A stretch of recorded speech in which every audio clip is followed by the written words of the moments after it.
Assalamualaikum warahmatullahi wabarakatuh. Waalaikumsalam warahmatullahi Allahumma shalli wabarakatuh. ala sayyidina Muhammad wa Allahumma ala shalli alihi wa sallim washabihi wa ajmain, barik amma alaihi ba'du. wa salli wa sallim wa barik alaihi. Afan Abah izin bertanya, adakah kepala keluarga yang berkewajiban untuk mengqadha zakat fitrah? Apabila ada, yang bagaimana kriterianya? Syukran. Assalamualaikum warahmatullahi wabarakatuh. Waalaikumsalam warahmatullahi wabarakatuh.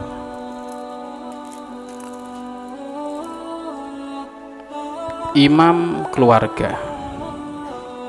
Namanya imam itu menanggung semuanya yang ada di dalam keluarganya. Bahkan tanggungan wilayah yang harus diperhatikan oleh imam, yakni suami, bukan hanya urusan finansial saja. Jadi nafkah dohir batin itu maknanya sangat banyak. Nafkah dohir jelas kebutuhan makan, ya, sandang pangan, kehormatan keluarganya itu wajib dipenuhi, tapi sewajarnya. Batin, kebutuhan batin, imannya dia, bahkan urusan dosa-dosa. Kalau ada seorang istri melakukan dosa, maka suaminya dapat. Kenapa? Karena suami itu imam. Kok bisa istrimu melakukan dosa? Walaupun istrinya melakukan dosanya diam-diam. Kalau dulu dosanya anak yang nanggung bapak sebelum balik, ya kan? Sebelum balik. Tapi di saat anak perempuannya itu dikasihkan kepada suami, maka tanggungannya kepada suami. Ya. Lah nafkah dohir termasuk itu adalah kewajiban tadi, bayar zakat, fidyah, ya kan? Kebutuhan si istri. Lah sekarang apakah ada zakat kodok? Zakat kodok apakah ada? Kalau engkau tidak mampu membayar zakat, maka ya tidak wajib bayar zakat. Kalau kamu tahun ini tidak mampu membayar zakat, ya berarti tidak wajib bayar zakat. Maka tidak ada kodok.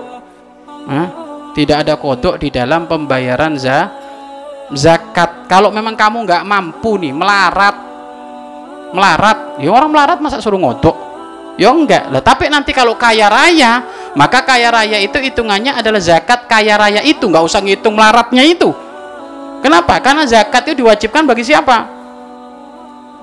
Orang kaya raya, bukan orang melarat, bukan orang fakir miskin. Kalau fakir miskin dia berhak menerima zakat, maka tidak ada kodok di dalam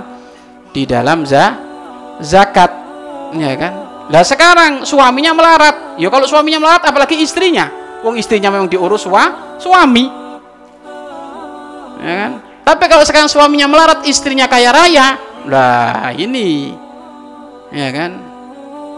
Istri soleha ya gini, duit saya duitmu mas, nah itu istri soleha. Istri Ruth gimana? Duit abang duit saya bukan duit abang. Nah ini ruwet ini. Apakah lupa wahai para istri, kalau kamu punya emas 1 kilo, tiba-tiba suamimu di PHK, udah bilang, mas gak usah sedih, kita punya Allah dan punya emas 1 kilo, ya kan? Terus gimana? Udah nyantai abang, makan, kita jual emas 1 kilo. Perempuan yang harusnya dikasih nafkah malah menafkahi istrinya, menafkahi suaminya, dapat 3 pahala. 1 pahala infak sedekah, 2 pahala menyambung tali silaturahmi. Tadinya kan mau retak, harus cerai nggak jadi. Yang ketiga pahala sedekah. 1 pahala aja cukup, ini perempuan masuk surga lewat tol wes gitu. Gimana dengan 3 pahala? Nah ini pernah terjadi di zaman Rasulullah.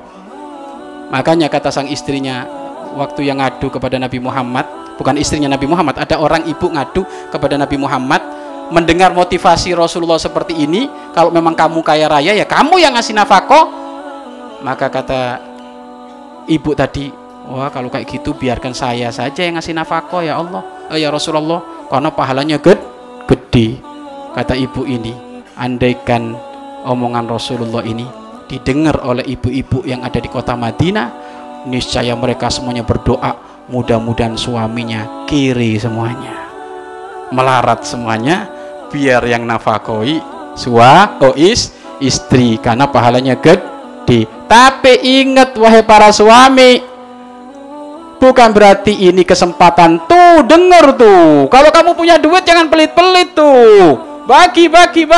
Akhirnya suaminya malas-malesan. Yo hati-hati, suami ongkang-ongkang, malas-malesan mencari nafkah untuk istrinya. Jangankan 1 bulan, sehari saja menjadikan istri dan anaknya kelaparan, cukup masuk neraka lewat jalur tol.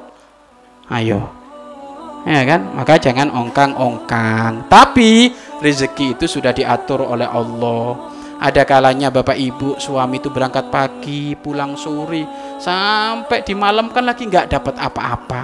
Maka istri yang benar bukan disambut dengan mulut tajam, tapi disambut dengan kelapangan. Abang nyantai, sudahlah bang, kerja, yang penting kita ikhtiar ngikut anjuran Allah, anjuran Nabi.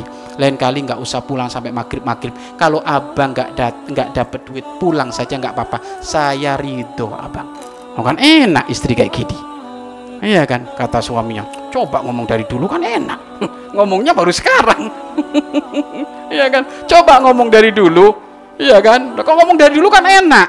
Akhirnya pulang jam 9 saya pulang loh, ya jangan kayak gitu juga, iya kan? Artinya ya, ayolah, rumah tangga itu bukan urusan siapa punya dan siapa tidak punya.